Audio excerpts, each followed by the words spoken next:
Salutations, welcome to another episode of Foxx Plays, KSP, the 365-day challenge, the restart. Sorry for putting this off till so late. I was very distracted today.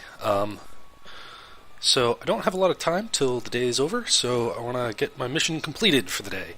So without too much further ado, over to the launch pad.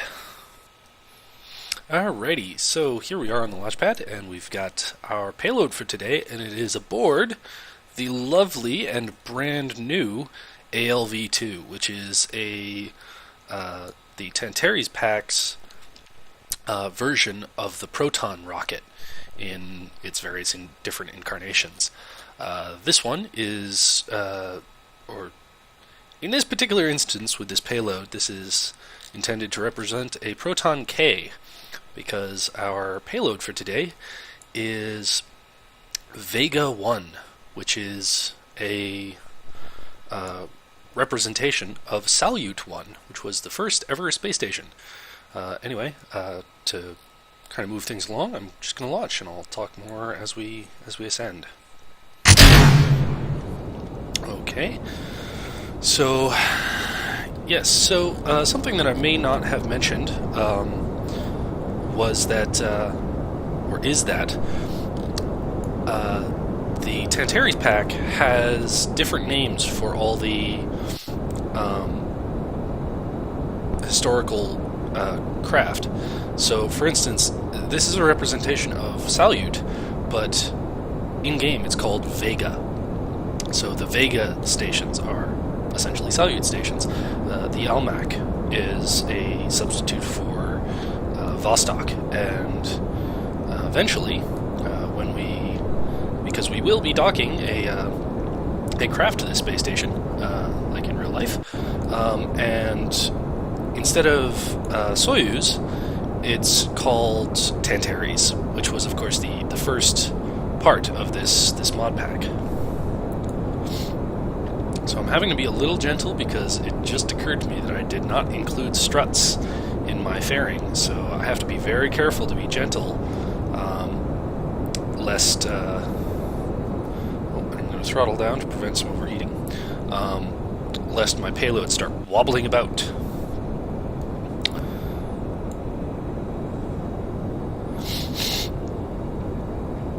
And I did turn over slightly early, but should be fine.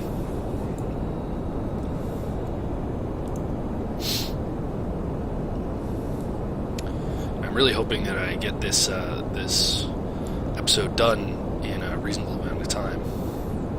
Alright, I'm going to throttle back up to maximum now that the heating has abated.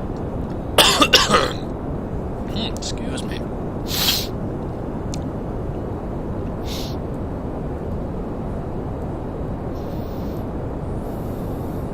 Alright, and first stage cut off. Here we go.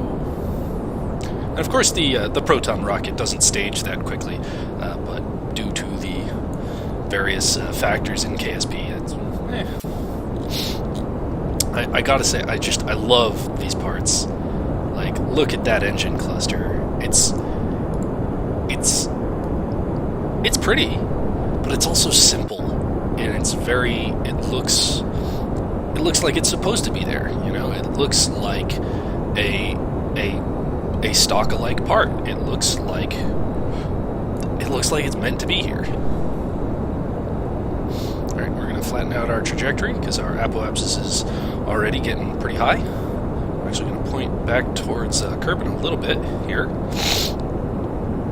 because we want to raise we want to turn this into orbital velocity.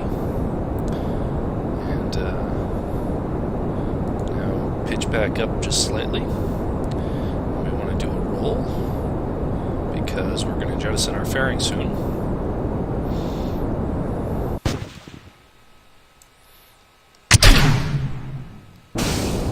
Alright, here we go.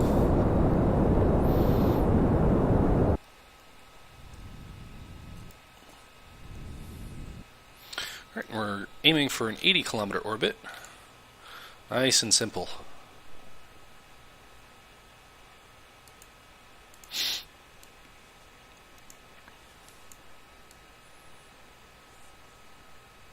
you know what? Why not go for an elliptical orbit? Of course, the real Salyut station was, of course, not in a perfectly circular orbit, as few things are in real life. That's something that people who play KSP often kind of take for granted. Is circular orbits are nice and easy and simple and not too difficult, but it's really not how things usually work. Is usually you've got an elliptical orbit of some kind or eccentric orbit of some kind, and actually Salyut was in a eccentric, or not eccentric, but in an eccentric? No. Oh my god, my brain has just stopped working. Inclined orbit. There you go. It was an inclined orbit because, of course, the launch site was not on the equator, so it's very difficult to put it into an equatorial orbit when you're not launching from the equator. Right, now I'm going to speed up time here because I ain't nobody got time for this.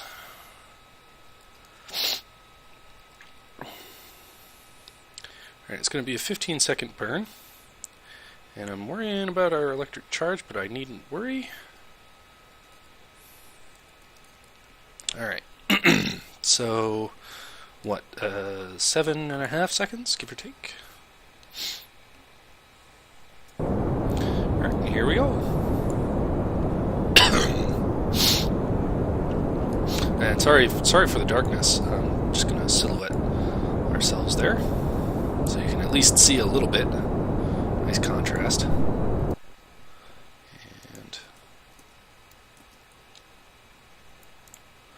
alrighty, and I think I'm going to use the rest of this propellant here to put ourselves into something of an inclined orbit. Just kind of, because why not? Because circular orbits are just, they're simple, they're easy, but why make something simple when you can make it hard? It's the Kerbal way. Come on. All right, and figure, good 20 degrees or so.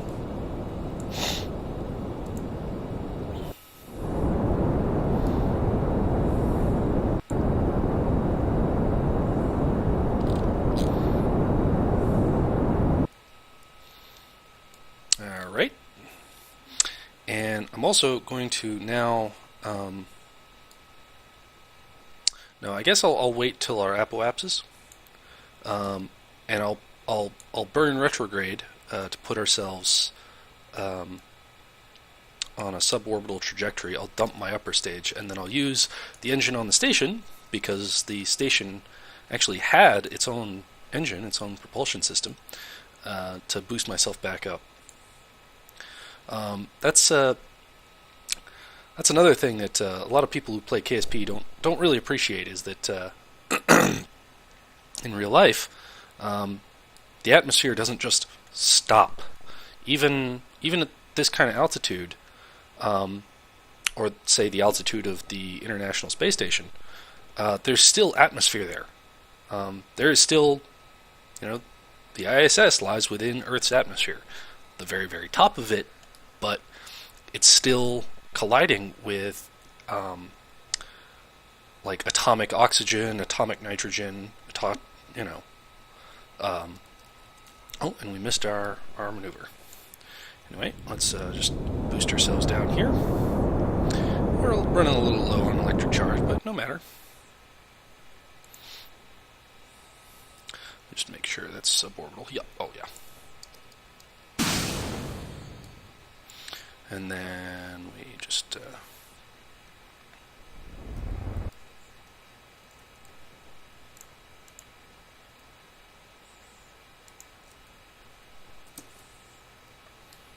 and orbital we go.